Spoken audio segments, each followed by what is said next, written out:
Bonjour à tous, je me trouve avec Colette Brackman, bonjour. Et Bonjour. après une petite pause due à des contaminations Covid, pas chez moi mais chez mes invités, j'ai le plaisir de vous retrouver pour un Michel Midi avec Colette Brackman, qui est journaliste et chroniqueuse, reporter et chroniqueuse au Journal Le Soir. C'est le principal quotidien francophone de Belgique. Pour nos amis français et étrangers, c'est un peu l'équivalent du Monde. Elle collabore aussi à différentes revues, dont Le Monde diplomatique. Elle a publié plusieurs livres que je vous montre ici à l'écran. L'homme qui répare les femmes, Lumumba, un crime d'État, Le viol, une arme de terreur, et Les nouveaux prédateurs, ça c'est chez Aden, de même que Lumumba, un crime d'État, c'est chez Aden aussi. Elle s'est montrée assez critique à des moments historiques importants par rapport au gouvernement français, de sorte qu'elle n'a peut-être pas que des amis de ce côté-là. Mais pour ma part, je pense que c'est vraiment une des meilleures journalistes de l'international que je connaisse, et ses reportages, ses enquêtes sur le Congo particulièrement, le Congo ex-belge ou toujours un peu belge peut-être, c'est vraiment des modèles pour moi. Et je l'ai invitée en ces temps de guerre et de propagande parce que, en fait, elle a publié il y a quelques semaines, en avril, un éditorial qui tranchait vraiment avec ce qu'on entend en général dans nos médias, c'est-à-dire que, et je vais montrer à l'écran des passages et lire une petite partie, l'édito était titré « La vérité est la première victime de la guerre » et c'est donc un éloge et une façon de souligner l'importance des reporters de terrain en posant la question: comment débusquent-ils la vérité et comment font-ils pour ne pas se laisser abuser par la propagande, qu'il s'agisse de grossiers montages comme Timisoara, est-ce que c'est toujours d'actualité, on va en parler de toute façon, ou plus insidieusement d'éléments de langage qui leur sont fournis par des communicants professionnels. Et alors, à la fin de cet édito, toujours à propos des reporters de terrain, un nouvel adversaire, un combattant de l'ombre, s'est durablement installé auprès des journalistes, les désormais fameuses fake news, qu'il s'agisse de rumeurs partisanes ou complotistes ou de mensonges d'État, parfois ourdis au plus haut niveau. Et ça, c'est à mon avis très important parce qu'on n'a pas l'habitude, comme je le disais, de voir ça dans nos grands médias. Est-ce que c'est un appel à la vigilance, Colette ? Oui, certainement, parce que plus la situation est tendue, plus les enjeux sont importants, plus les partis en présence ont envie de gagner l'opinion. La bataille de l'opinion est une autre bataille, et pour ça, ils essayent de trouver des journalistes, de les manipuler, de les informer pour que les journalistes rejoignent ce combat. C'est-à-dire que on essaye en quelque sorte d'avoir les journalistes embedded, comme on l'a dit au moment de l'Irak, c'est-à-dire les journalistes intégrés dans un agenda politique. Oui, ils peuvent être embedded physiquement, c'est-à-dire participer au combat. On a vu ça dans les journalistes embedded dans toutes les guerres. Ils sont dans les unités combattantes, un peu à l'arrière, avec un casque et un gilet pare-balles. Mais on peut être embedded en esprit aussi, c'est-à-dire qu'on peut être gagné peut-être en toute sincérité, en toute honnêteté, à l'argumentation de ceux que l'on court, dont on suit l'action. On peut être convaincu, même de bonne foi, que le côté du droit est absolument de ce côté-là, et donc rapporter les faits sous cet angle-là, de bonne foi d'ailleurs, en étant vraiment intimement convaincu de cela. Est-ce que c'est-à-dire que nous ici qui vivons dans le Nord, il faut le rappeler, dans des pays qui sont riches, notamment à cause d'un certain passé d'exploitation de l'Afrique et d'autres pays, et dans des pays qui ont un peu tendance à se prendre pour le centre du monde et le modèle de la démocratie, est-ce que ça veut dire que nous avons un problème d'analyser quelles sont les influences qu'il y a dans nos cerveaux ? Mais tout à fait, parce que c'est normal, on vit dans un milieu où l'information est dominante, et si elle va un peu dans le même sens, on y adhère, quoi. C'est comme l'air qu'on respire, on on est dedans et on n'a pas de distance critique. Et je dirais presque que les voyages aident à relativiser les choses. Enfin, ça dépend quel voyage. Si vous faites un voyage touristique avec un guide vous êtes embed dans le voyage touristique, vous verrez ce qu'on veut bien vous montrer. Mais si vous voyagez par vous-même avec des contacts personnels avec les populations locales, l'angle va changer et la vision du monde va devenir d'abord plus large et beaucoup plus relative. Donc et ça, puis, les peuvent aider aussi. donc ça, c'est ton expérience personnelle en tant que reporter de terrain. C'est important pour les gens du Nord, pour les intellectuels, journalistes du Nord, d'aller voir les gens de la base, les gens du peuple dans les pays du Sud. Ça change le regard? Mais totalement, c'est même essentiel. Alors on peut aller les voir physiquement, on peut aussi les écouter. La presse d'autrui, si j'ose dire, est accessible. La presse africaine est accessible, les réseaux sociaux existent, on peut lire, on n'est pas obligé d'être d'accord, mais on peut au moins écouter le point de vue de l'autre. Et par exemple, lorsqu'il y a eu ce vote à l'ONU sur l'intervention en Ukraine, ce que je lisais ici, c'était que le monde entier rejoignait le point de vue de l'Europe, du droit, etc. Bon, mais si on lisait la presse d'Asie, d'Afrique et tout, il y avait de sérieux bémols, y compris parmi les gouvernements. Quand le président de l'Union africaine, Macky Sall, président du Sénégal, refuse de voter le vote à l'ONU, Macky Sall n'est pas du tout, c'est pas un émule de Fidel Castro, hein. Macky Sall, c'est un ami de la France et de l'Europe, mais il a refusé de s'engager. Qu'est-ce que ça signifie? Alors là, ça vous oblige quand même à relativiser et croire que notre point de vue n'est pas nécessairement partagé par tout le monde, heureusement d'ailleurs.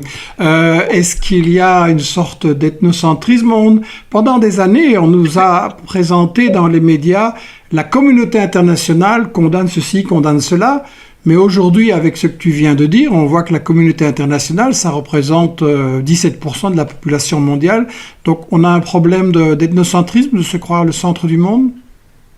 Mais absolument. Et je crois que cette crise en Ukraine a tout d'un coup été un révélateur. On s'est rendu compte que l'Europe, ce petit continent immergé, qui n'est même pas totalement solidaire des États-Unis non plus, se prend pour la conscience du monde.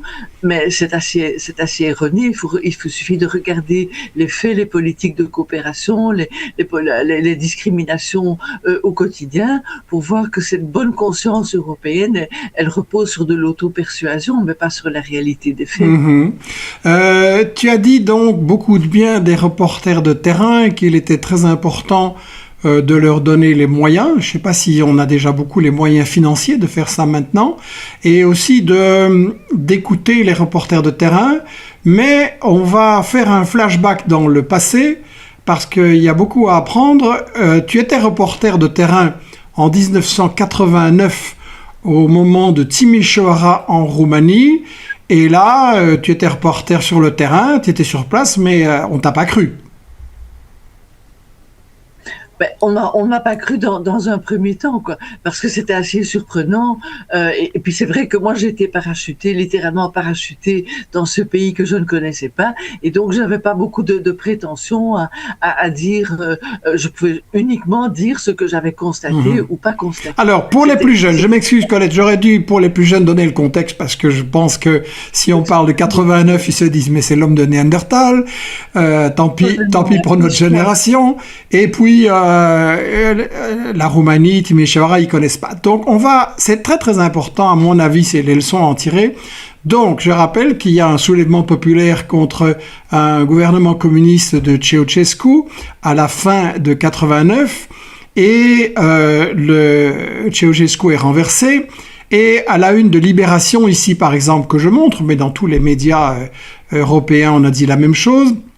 La Roumanie est libre, mais elle a payé sa liberté au prix fort, alors que le centre de Bucarest résonnait encore des fusillades. Timișoara exhumait un charnier de 4630 cadavres. Donc un chiffre très très précis, 4630 cadavres. Et on a en fait vu tout ce qu'on a vu dans les médias. C'est une série, je crois, de 17 ou de 19 cadavres qui avaient été exhumés d'une morgue à Timișoara.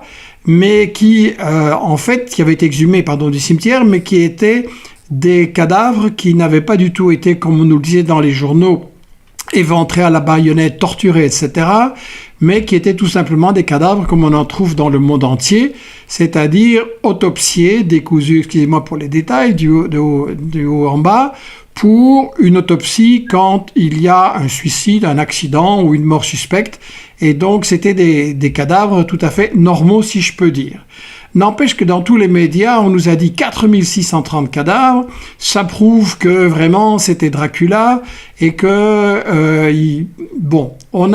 c'est devenu un cas d'école. Et toi, tu étais là sur le terrain, mais finalement, tu n'as rien dit.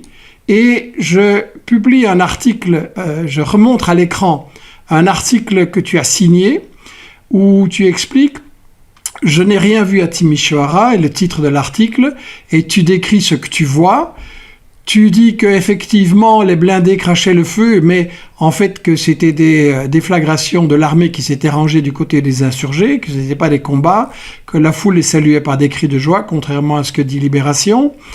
Et puis, tu entends des récits d'horreur, mais vers les charniers, dis-tu, nul ne voulait m'emmener, tout au plus un étudiant en médecine accepta-t-il de me conduire dans le plus grand hôpital de la ville où les blessés étaient acheminés en urgence. Tu décris le parking de l'hôpital. Et ensuite, tout à fait surprenant, à Timișoara, les médecins roumains, que je m'imaginais débordés par le flux des morts et des blessés, étaient assis en pantoufles et dans leur étrange tenue, prenant le thé à l'entrée des urgences. Le service était étrangement calme, on n'y avait admis que 3 blessés et les médecins affirmaient qu'ils contrôlaient parfaitement la situation. En ville, l'atmosphère était à la fois passionnée, tendue, mais joyeuse. Donc pas vraiment... Et tu conclus ton article. À Timișoara, je n'ai donc pas vu de charnier, ni amoncellement de morts ou de blessés, ni hôpital débordé. J'y étais et je n'ai rien vu, honte sur moi. Car par contre, en arrivant à Bucarest le lendemain et plus encore en rentrant en Belgique, tout le monde en savait plus que moi sur le sujet. Nul n'ignorait rien de ces corps affreusement torturés, de ces centaines de corps alignés, de ces hôpitaux envahis. La télévision avait tout montré, tout expliqué. Et si c'était passé à la télévision, c'était vrai, cela devenait vrai. Alors moi qui n'avais rien vu à Timișoara, j'ai préféré me taire. Je voudrais te demander, est-ce qu'on est encore peut-être dans ce syndrome « c'est vrai, je l'ai vu à la télé » ?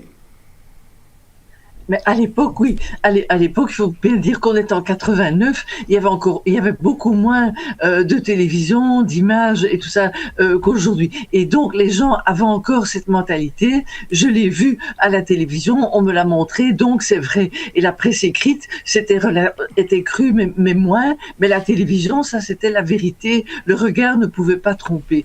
Et ça a été, tout le monde est tombé, a perdu ses illusions. À ce moment-là, on dit quoi? La télévision aussi peut nous manipuler, peut mentir. Ça a été le début d'une remise en question. Mmh.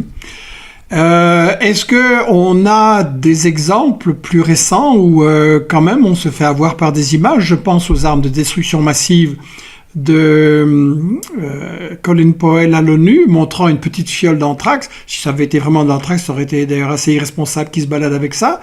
Mais ça a quand même marché. On a cru aux armes de destruction massive comme prétexte pour envahir l'Irak qui est tombé dans une catastrophe. On a d'autres exemples aussi. J'ai l'impression qu'on n'a pas encore vraiment appris à lire des images, à déchiffrer des images et à les mettre en question et à dire peut-être que l'image ne me montre pas ce qu'on dit. Oui, d'ailleurs, à propos de cette guerre en Irak, il y avait aussi les images de bébés dans des couveuses. On avait retiré la prise des bébés dans les couveuses et après, il est apparu que c'était un montage total et un mensonge. Mais je crois quand même que les journalistes, individuellement, mais aussi leurs associations, leurs journaux, ont développé des outils de lutte contre la désinformation. C'est normal, action, réaction, ils ont réagi et il y a des rubriques de plus en plus fréquentes dans les journaux qui s'appellent désintox détox ou bien retour sur l'information, où les journalistes, après coup, brandissent font usage de leur esprit critique et passent au crible toutes les sources, et parfois même dans les plus grandes rédactions, on doute immédiatement et on essaye tout de suite de vérifier, de consulter d'autres sources pour ne plus se laisser avoir. Je pense que tous les journaux vraiment un peu sérieux essayent de ne pas trop se laisser avoir et de mettre en place des mécanismes de vérification. Là, je suis un peu sceptique, sincèrement, parce que j'ai eu affaire à ces décodeurs ou fact-checkers du Monde et de Libération. Ils ont donné à mes reportages et analyses un carton rouge en se basant sur deux faits qui étaient totalement faux, à savoir un, que je travaillais avec Thierry Messant, et deux, que j'avais été en Syrie à l'invitation d'un député fasciste du FN. Les deux étaient faux. Je leur ai dit que c'était faux, j'ai demandé de corriger et il n'y a pas eu moyen de discuter, et c'est toujours sur des sites. Donc, est-ce que de la part de certains grands médias comme Le Monde et Libé, ils sont pas un peu juges et partis en disant ce que nous on dit c'est juste, ce que des médias indépendants sur Internet disent c'est faux? Et est-ce qu'on ne devrait pas, pour dépasser un peu tout ça, au moment où effectivement le complotisme fait des ravages et où effectivement on a tendance à avoir beaucoup de confusion dans les esprits, est-ce qu'il ne devrait pas y avoir un dialogue, un débat public entre des gens qui défendent différentes analyses ou différentes versions des faits et qu'on puisse tirer ça au clair ensemble? Est-ce que le son parvient bien? Mais c'est évident. Je crois qu'il y a beaucoup je ne sais pas si le son est bon. Mais je crois qu'il y a beaucoup d'arrogance et d'une certaine suffisance de la part des grands journaux, surtout en France, mais enfin ailleurs aussi, qui ne supportent pas d'être mis en cause et qui croient que eux détiennent le vrai et que leurs mécanismes de décodage sont des sortes de projecteurs. Mais le projecteur, il éclaire uniquement la surface qui est éclairée. Si on le fait pas bouger, et qu'on le promène pas sa lampe de poche dans les coins d'ombre, il y a des morceaux entiers de réalité qu'on ne verra pas. Et donc c'est un peu ça le problème. On ne balaye pas le projecteur partout. Voilà, et ça c'est un peu le fait des grands journaux, avec aussi un certain conformisme. Quand les journalistes sont ensemble, ils se dégagent une espèce de consensus de groupe, parce qu'on est ensemble, qu'on prend les mêmes risques, etc. Et le franc-tireur des journaux indépendants, des journaux de moindre dimension, ou de pays qui sont pas les grands pays qui disent qui font la loi, ben, ils sont pris un peu comme des éléments incontrôlables, avec une certaine suspicion. Est-ce qu'on est bien sûr d'eux? Et je voudrais citer l'exemple de Kapuscinski, le Polonais Richard Kapuscinski, qui a couvert un grand nombre de guerres en Afrique. Il a dit des choses, il a découvert des choses en Éthiopie, au Congo, partout. Pourquoi? Parce qu'il travaillait pour un journal pauvre d'un pays qui n'était pas riche, qu'il ne voyageait pas avec les grands groupes de presse et qu'il allait tout seul, sac à dos, avec des moyens de transport locaux. Et donc, il voyait des choses que ses confrères n'allaient même pas approcher. Et quand on lit ses livres, ils sont criants de vérité, des vérités qui, à l'époque, n'étaient dites par personne, simplement parce que lui,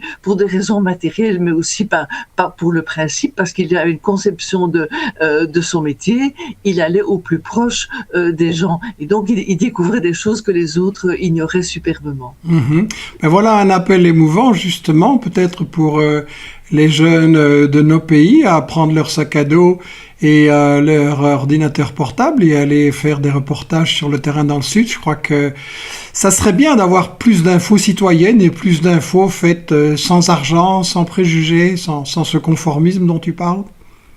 Mais c'est évidemment plus dangereux. Mais par exemple, je prends un autre exemple, on est loin de l'Ukraine. Prenons le Mali. Pourquoi est-ce que la population si amicale, si gentille, sont des gens merveilleux, le Mali, le Burkina Faso, ils vomissent aujourd'hui l'intervention militaire française, au point d'empêcher les convois de passer au Burkina pour arriver au Mali. Les gens les détestent. La population fait des barrages sur les routes. Pourquoi les Français sont-ils aussi détestés? J'aimerais bien le savoir, le lire, et pour ça, la grande presse va peut-être donner une version des choses, mais j'aimerais bien que des journalistes avec des moyens beaucoup plus modestes aillent dans les villages et dire mais enfin qu'est-ce qui se passe, pourquoi vous les détestez à ce point? Et on apprendrait beaucoup sur la réalité de ces pays, du post-colonialisme, etc. Bien voilà un appel, j'espère qu'il sera entendu par des jeunes qui pourraient pratiquer ce journalisme citoyen. J'aimerais bien, mais tout à l'heure, de te demander de me donner les références de ce journaliste polonais, parce que ce serait bien de mettre en évidence les livres qu'il a publiés. On pourrait en parler sur Investigation prochainement. Je voudrais te demander... Oui, mais on en parlera plus tard. Mais... D'accord. Il y a un petit problème de son, on va continuer, j'espère que ça va s'arranger. Je voudrais élargir le problème. Est-ce que le problème vient seulement des journalistes qui seraient un peu conformistes, comme tu viens d'expliquer, ou est-ce qu'ils sont sous l'influence d'un agenda des responsables politiques?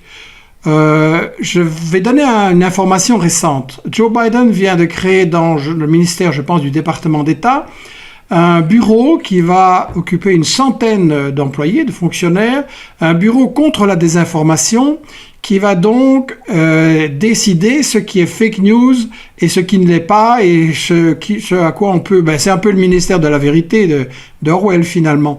Est-ce qu'il y a une contradiction, une influence dangereuse du monde politique sur les journalistes de ce qu'on appelle le mainstream?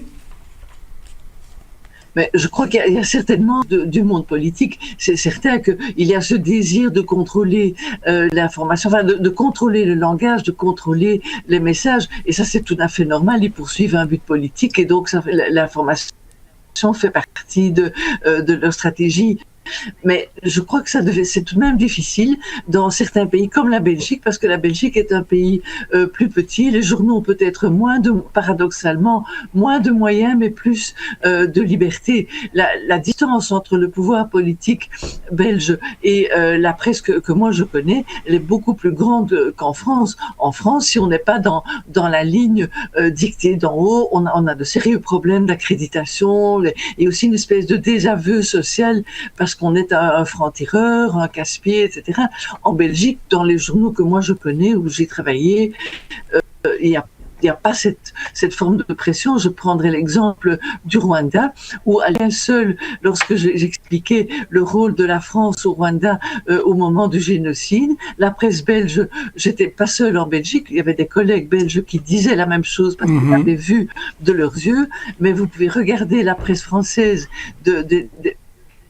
des mois pendant lesquels le génocide s'est déroulé, il y avait extrêmement peu de voix discordantes, vraiment très très peu. Et après, bien sûr, après un peu à la fois, mais des années pour que les choses se décryptent, se décortiquent, mais au moment même, on était presque taxé d'illuminés ou d'extrémistes parce qu'on avait vu des militaires français aux côtés des génocidaires. Là, je les avais vus vraiment de mes yeux en uniforme, en tenue de camouflage, ils étaient aux côtés des génocidaires, mais dire ça, c'était très mal vu en France. Oui, c'était à l'époque Mitterrand, et donc il y avait à ce moment-là un jeu géostratégique entre les États-Unis et la France qui sont en confrontation, et ce sont des alliés, mais en même temps ce sont des rivaux pour le contrôle des régions stratégiques et des richesses stratégiques autour du Congo. Et donc dans la France de Mitterrand, on ne pouvait pas dire qu'il soutenait militairement la dictature au Congo, que les Français appelaient encore Zaïre, et au Rwanda, on ne pouvait pas passer les informations de base du terrain?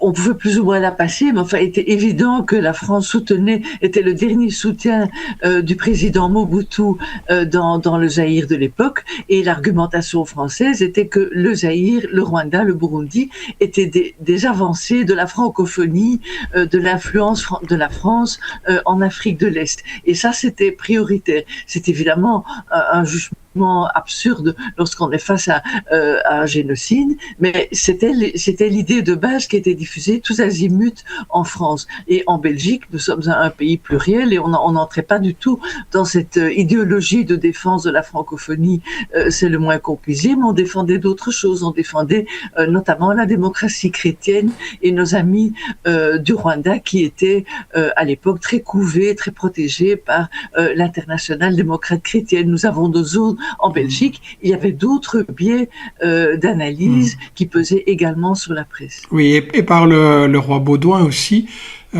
comme on l'a vu dans les livres de Ludo Martens sur l'assassinat de Lumumba, l'ascension de Mobutu, le livre Burundi également, un meurtre au Burundi récemment. Et là aussi, bon, chaque grande puissance a donc ses intérêts. Moi, je me souviens, quand je donnais beaucoup de conférences dans les années 90 en France, je disais, vous savez, la réalité sur ce qui se passe au Rwanda et au Congo, c'est pas ce que vous dites. Et en Belgique, on a une bonne journaliste belge qui montre un petit peu ce que fait vraiment la France là-dedans.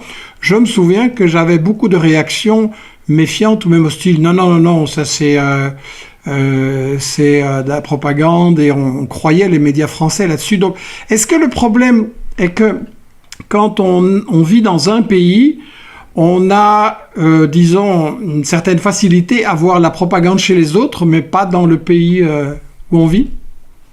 Mais c'est assez normal, hein. C'est que chacun est imprégné de l'atmosphère du pays où il est. On respire l'aide. Par exemple, on respire cette ambiance. Par exemple, en Belgique, il a fallu combien de décennies pour qu'on ose remettre en cause le bien fondé de la colonisation, ce qu'on appelle, et je mets des très gros guillemets, l'œuvre civilisatrice de la Belgique au Congo. Il a fallu bien plus que 40 ans, 50 ans pour qu'on se rende compte que finalement, cette œuvre bénéfique et civilisatrice avait tout de même un autre volet qui était la priorité à l'économie, à la domination, que le Congo colonial était une dictature où les journalistes n'étaient d'ailleurs pas admis. Les journalistes belges devaient montrer patte blanche pour y aller. Donc ça, nous, on était en Belgique, mais il a fallu des décennies et aussi de travail, d'information, de militantisme, de protestation, de tous côtés, pour que finalement les choses bougent et qu'on change même qu'on commence à enseigner l'histoire, la vraie histoire coloniale dans les programmes scolaires et qu'il y ait une remise en cause. Donc c'est un peu le cas de tous les pays. Alors évidemment, des grands pays colonisateurs comme la France, la Grande-Bretagne, c'est encore plus difficile pour eux parce que ça touche à l'essence même de leur nation. Les Français croient encore qu'ils ont apporté, entre guillemets, les Lumières avec une lettre majuscule, qu'ils ont apporté les Lumières au reste du monde. Bon, et c'est difficile de leur faire comprendre que ce n'est pas tout à fait ça. Voilà, en tout cas, un encouragement effectivement à dépasser le conformisme et la propagande et à remettre en question ces tabous, ces clichés. J'aimerais qu'on fasse le lien, puisqu'on a parlé de la propagande, avec le livre de Anne Morelli que je montre à l'écran, Principes élémentaires de propagande de guerre. C'est un livre qu'elle a construit à partir des confidences d'un Britannique, Lord Ponsonby, en 1919.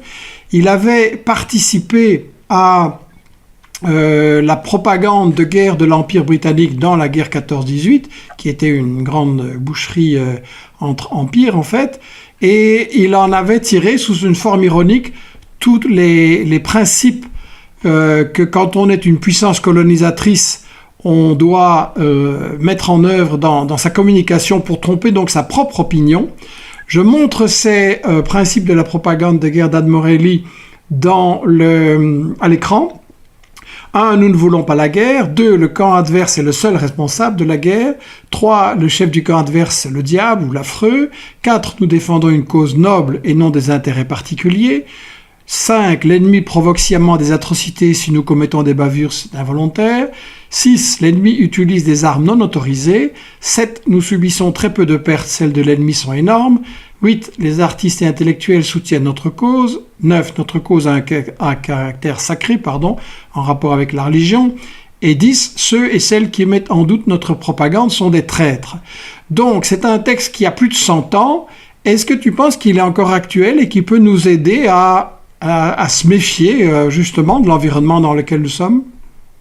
C'est un texte qui a vraiment toute son actualité aujourd'hui, ou même dans les conversations. Enfin, si on ose poser question sur le bien fondé de la poursuite de cette guerre en Ukraine, de l'intensification de l'aide occidentale, rien que poser la question, on n'est pas, on ne vous dit pas, tiens, tu es un esprit libre, tu poses des questions dérangeantes, on essaie d'y répondre. Non, on brandit tout de suite le soupçon, quoi, tu es donc une alliée de Poutine. Alors que c'est absolument pas, c'est pas le cas. Donc, on est tout de suite classé dans le camp adverse parce que les esprits sont radicalisés, encore plus quand il y a une situation de guerre et d'émotions tout à fait compréhensibles, d'émotions humanitaires. Il est évident que tout le monde est bouleversé par ces images qui nous parviennent d'Ukraine. Et donc, la suspicion, elle est là à l'égard de ceux qui ne disent même pas le contraire, mais osent poser des questions un peu à contre-courant. Oui. Est-ce que justement, dans l'affaire de l'Ukraine, l'émotion qui est compréhensible, quand on voit des images, on réagit tous de la même façon, mais on a vu par des expériences précédentes que des images peuvent être manipulées. Ça peut être des images qui viennent d'un autre endroit, d'un autre conflit, d'une autre époque. Ça peut être une inversion, ceux qu'on présente comme les agresseurs sont peut-être les victimes et inversement. Il y a des choses des victimes qu'on peut attribuer à d'autres causes. Par exemple, s'il y a des bombardements, il est évident que les deux camps tirant, envoyant des missiles, il peut y avoir des victimes civiles. Est-ce qu'on ne devrait pas justement, en s'inspirant d'Anne Morelli et de ce que tu viens de dire, avoir des discussions, des confrontations, un vrai fact-checking en fait, une véritable vérification des faits sur les guerres actuelles pour qu'il n'y ait pas seulement l'émotion, mais aussi la raison et essayer d'expliquer les incohérences? Oui, je trouve que nous, on devrait jamais, les journalistes en tout cas, ne devraient jamais, eux, être démobilisés. Ils ne devraient jamais démobiliser leur esprit critique, leur esprit de poser des questions, d'aller voir de l'autre côté des barbelés, de la propagande. Toujours se poser des questions, toujours se demander est-ce que je suis bien sûr que c'est vraiment comme ça? Est-ce qu'il n'y aurait pas un autre aspect qu'il faudrait un peu investiguer? Les journalistes ne devrait jamais, même si la cause paraît noble, on ne devrait jamais abandonner son esprit critique. C'est une chose que j'ai essayé de faire à propos de l'affaire de Boutcha, qui était très très importante, puisque les dirigeants politiques, dès qu'il y a eu un communiqué venant de Kiev, les dirigeants politiques, dans les 2 heures, l'ont repris et ont réclamé plus de sanctions et un engagement, alors que ces affaires-là demandent toujours une enquête, des légistes, des gens sur le terrain, une analyse, etc. J'ai fait personnellement 2 vidéos sur Boutcha et malheureusement on a vu que YouTube les a éliminés carrément. Donc on a vraiment une censure qui est en train de monter sur quiconque veut simplement vérifier les faits. Est-ce que le Parisien, par exemple, je monte à l'écran, explique pourquoi le massacre de Boutcha et l'affaire des charniers de Timișoara n'ont rien à voir? Bien sûr, comme tu l'as dit, beaucoup de choses ont changé, mais est-ce qu'on ne devrait pas quand même organiser, je ne sais pas, un fact-checking contradictoire sur des événements très importants? On nous a dit par exemple qu'il y avait des centaines de victimes au théâtre de Mariupol, qu'il y avait 410 victimes, un chiffre très précis, à Boutcha, que des réfugiés quittent Boutcha, ne pouvaient pas quitter Boutcha parce que les Russes les en empêchaient, mais ceux qui viennent de sortir disent que non, c'est les régiments d'Azov qui les empêchaient de sortir. Est-ce qu'on ne devrait pas organiser un espace libre de discussion et de débat sur les événements comme ils surviennent maintenant? Oui, un espace libre avec des gens qui sont libres de parler. Mais pour ça, il faut avoir accès, il faut être sur place et être libre d'interroger tout le monde. Et puis, on peut aussi faire quand même appel à la mémoire, appel à l'histoire. Moi, je me souviens très bien de l'exode vers le Congo des réfugiés du Rwanda, des réfugiés Hutus qui avaient commis le génocide. Et on a parlé à l'époque de ce qu'on appelait la technique des boucliers humains, où des gens armés qui étaient les auteurs du génocide, des gens armés les protégeaient peut-être, mais surtout les encadraient et les poussaient en avant devant les caméras pour dire que ces gens risquaient d'être massacrés, etc. Mais donc ces civils étaient devenu un objet de la propagande d'une des parties belligérantes. Ça a été très bien analysé au moment du Rwanda, cette technique des boucliers humains, et je me dis simplement, est-ce que cette technique qui a fonctionné dans ce cas-là, est-ce qu'elle n'est pas utilisée ailleurs aussi? Et par exemple, elle pourrait l'être à Boutcha ou ailleurs. Je n'en sais rien, je n'y suis pas, mais je trouve qu'on a le droit de poser la question. Oui, voilà. Et d'essayer de... Voilà. Tout à fait. À propos de réfugiés, la Belgique et d'autres pays reçoivent maintenant un grand afflux de réfugiés ukrainiens. Il y a beaucoup d'émotions et apparemment ils sont très bien traités. Notre pays et d'autres ont reçu, ont essayé d'empêcher d'abord, mais ils sont quand même arrivés des réfugiés africains, du Moyen-Orient, d'autres régions en très grave conflit. Ils n'ont pas été aussi bien reçus. Il y a même eu des politiques que Jean Ziegler a dénoncé pour leur rendre la vie insupportable sur l'île de Lesbos et des choses comme ça. Est-ce que tu penses qu'il y a un deux poids et deux mesures? Il y a des bonnes victimes et des victimes qui sont pas bonnes ou carrément à rejeter, comme le disaient Herman et Chomsky dans leur livre Fabriquer un consentement. Il y a les bonnes et les mauvaises victimes. On est un peu dans un racisme envers les victimes pas européennes. Mais c'est évident qu'il y a deux poids, deux mesures. J'appellerais ça un peu les victimes kilométriques. On a souvent parlé du mort kilométrique. Plus il est loin, moins on est sensible à son sort. Ici, ce sont les victimes kilométriques, des victimes qui nous ressemblent, qui vivent dans le même type d'habitat, qui ont des têtes qui ressemblent aux nôtres. Je m'excuse de le dire comme ça. Mais on s'identifie plus facilement à elles. Mais qu'on ne vienne pas nous parler à ce moment-là d'universalisme de la condition humaine. C'est une vaste plaisanterie. On s'identifie plus facilement à des gens que nous percevons comme des voisins, des cousins, des pareils à nous. Mais tout esprit un peu démocrate, simplement démocrate, qui défend les droits de l'homme, qui défend les valeurs de base de notre société. C'est vrai, mais... Plus universel, plus expansif. Les Africains, voilà. Mais ce n'est pas le cas. C'est vrai évidemment qu'il y a la question de la distance et de la ressemblance, mais si les grands médias présentaient les réfugiés africains comme des victimes en fait de multinationales occidentales qui ne leur laissent pas les moyens de vivre et de faire vivre leur famille, soit en déversant leurs produits, soit en prenant les richesses et en ne les payant pas ou en ne payant pas la main-d'œuvre locale. Si les médias occidentaux faisaient aussi un peu d'émotionnel sur les victimes africaines, on aurait, je pense, beaucoup de compassion et de solidarité, mais est-ce qu'il n'y a pas aussi un agenda politique qui joue dans cette influence ? Un agenda politique de qui? De nos pays occidentaux, qu'on n'a pas envie de dire que si les Africains pauvres viennent se réfugier ici, c'est aussi à cause de la politique de multinationales qui prennent leurs richesses et ne les payent pas en Afrique.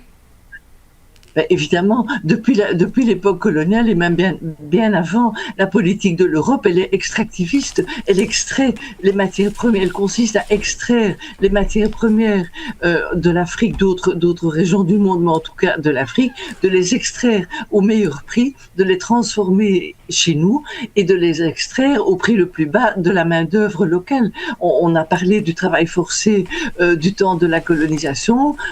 Si vous voyez aujourd'hui les enfants dans les mines de cobalt du Congo, ils travaillent pour $1 par jour, un cobalt qui va alimenter nos industries de transformation de haut niveau ici. Donc cette philosophie de l'industrie, de l'extractivisme des recherches, des ressources de l'Afrique, elle est toujours là. Et aujourd'hui, on parle de boycotter le gaz russe et le pétrole russe, et on le fait. Pourquoi? Parce qu'on sait qu'on peut aller en Afrique, qu'on pourra demain exporter le gaz du Mozambique, le pétrole de l'Angola, et on espère à meilleur prix, et on a encore des solutions de rechange.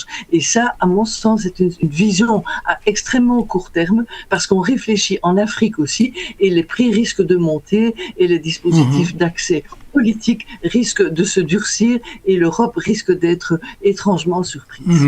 Oui, voilà qui est intéressant. On a beaucoup de commentaires sur Facebook. Je vais en prendre un, Nouman, qui dit informé et dangereux et qui parle de la journaliste d'Al Jazeera qui vient d'être tuée hier. Un commentaire sur ça? Mais oui, c'est bouleversant. Cette journaliste, j'ai vu sa photo. Elle a été tuée d'une balle dans la tête. Elle mériterait vraiment un hommage et une mobilisation large dans les milieux, pas seulement de la presse, mais de tous ceux qui consomment l'information. Et des sanctions, non, parce que je voyais dans la communication là-dessus que le gouvernement israélien mène une enquête et dit que c'est peut-être les Palestiniens qui l'ont fait, etc. Moi, ça m'a rappelé des choses précédentes. J'avais dans Attention Média, j'avais cité un document interne de l'armée des États-Unis qui disait quand on a un événement gênant, qu'on a fait ce qu'ils appellent une bavure, des choses comme ça, on doit gagner du temps, on doit commencer par dire que les choses ne sont pas claires, semer le doute qu'on va faire une enquête et attendre que l'émotion retombe. Est-ce qu'on n'est pas là-dedans aussi avec une désinformation ? Ben oui, ce sont des tactiques dilatoires. Alors que nous, ici en Occident, on s'est vraiment ému de l'assassinat d'Anna Politkovskaya, qui avait critiqué la politique de Poutine. Toutes les organisations de journalistes la considèrent comme une héroïne, ce qu'elle est. Mais cette journaliste palestinienne, c'est la même chose. Elle est morte aussi, elle est morte au combat, et on ne doit pas accepter de techniques dilatoires d'enquête qui vont durer des années pour savoir la vérité. Il y a moyen d'avoir des témoignages beaucoup plus rapides. Et puis même, il y a l'injustice générale de la situation qui nous permet quand même aussi de réfléchir et de voir que la situation génère de ce type de comportement. Alors, peut-être que c'est le moment de conclure bientôt et de faire un lien avec l'affaire Julian Assange. Je montre à l'écran une petite carte qu'Investigation a fait, et je remercie Michel qui l'a réalisée. Le tribunal spécial pour la sécurité de l'État de Mussolini, donc le procureur en 1928 disait à propos de Antonio Gramsci, le révolutionnaire communiste emprisonné, « Nous devons empêcher ce cerveau de fonctionner pendant 20 ans. » Et l'acte d'accusation des États-Unis, qui veut extrader donc Assange, veut le réduire au silence pendant, je cite, 175 ans. Un siècle plus tard. Est-ce que l'affaire Assange devrait être prise plus énergiquement par l'ensemble des journalistes et des citoyens pour défendre notre droit de savoir ? Certainement, mais Assange était un précurseur, comme il était un des premiers à organiser des leaks, des fuites d'informations. Il a été l'un des premiers. Il a fortement dérangé et il paye un peu le prix. Mais après, beaucoup d'autres se sont engouffrés dans la brèche. Maintenant, toutes les semaines, on a des leaks dans la presse du monde entier, et on devrait presque mettre en bandeau en hommage à Julian Assange, c'est le premier qui a envoyé des coups de boutoir dans le système et qui a pénétré dans les secrets de l'informatique. Il a été un précurseur, et un jour on le dira, c'est l'Albert Londres des leaks du 21e siècle. Mais en attendant, voilà, il est en prison et en très mauvaise situation. Oui, un jour on lui rendra hommage, d'accord, mais moi j'ai rencontré il y a quelques jours à Bruxelles sa femme Stella Maurice, il a un enfant de 3 ans. Donc, on devrait aussi, pour contrer cette intimidation, est-ce qu'on ne devrait pas lancer une grande campagne en lui donnant déjà, en poussant les politiques à lui donner le droit d'asile en Belgique pour commencer, et en annonçant que si la liberté d'informer n'est pas respectée, on va prendre des mesures de représailles contre la Grande-Bretagne qui viole toutes les lois, parce que quand même, les États-Unis ont le droit d'extrader quelqu'un qui est un citoyen australien, qui n'a jamais rien eu à faire avec le territoire des États-Unis, juste pour avoir révélé des crimes que personne ne conteste en fait. Donc pour avoir dit la vérité, on veut l'emprisonner. Est-ce qu'on ne devrait pas avoir une campagne politique et médiatique beaucoup plus énergique contre les États-Unis et la Grande-Bretagne qui font ça ? Oui, c'est ça. Moi, je trouve aussi pour défendre les droits de Julian Assange, qui est un peu notre précurseur à tous, quoi, qui a été extrêmement courageux et qui en paye le prix maximum. Voilà. Eh bien, un bel appel très émouvant. Colette, je te remercie énormément. Je vois que ça a suscité beaucoup d'intérêt. Je voudrais indiquer que Investigation essaye pour sa part, avec ses tout petits moyens, de faire aussi ce travail de recherche, de vérification, de fact-checking. Et je voudrais demander à chacun qui nous écoute de soutenir notre appelle à embaucher Pauline, que je peux vous présenter officiellement, qui va m'aider justement à faire la traque sur les fake news, la vérification de l'information. C'est un énorme boulot et on va l'embaucher, c'est décidé, mais on a besoin de vous pour le soutien financier. On a besoin que vous vous inscriviez à la newsletter d'Investi-Action, que vous partagiez nos vidéos et les articles, d'autant plus que YouTube est en train de les censurer, et donc vous fassiez un don ponctuel et mensuel, parce que on n'a pas de publicité, on n'a pas de subvention, mais on a vraiment besoin aussi de pouvoir faire un journalisme un peu plus citoyen militant, comme ce que Colette a décrit là-bas. Voilà. Colette, je voulais te remercier. Un tout dernier bref message, peut-être pour les gens qui nous regardent. Mais voilà. En tout cas, je crois que l'information critique, c'est pas seulement le fait des journalistes. Chaque citoyen peut allumer sa petite lumière intérieure et regarder les choses avec lucidité, esprit critique. Et si on se rend compte de certaines choses, on peut aussi agir chacun là où il est. Merci pour cet appel de modestie d'une grande journaliste et appel très émouvant à la participation. Merci Colette et à bientôt à tout le monde. Au revoir. Au revoir.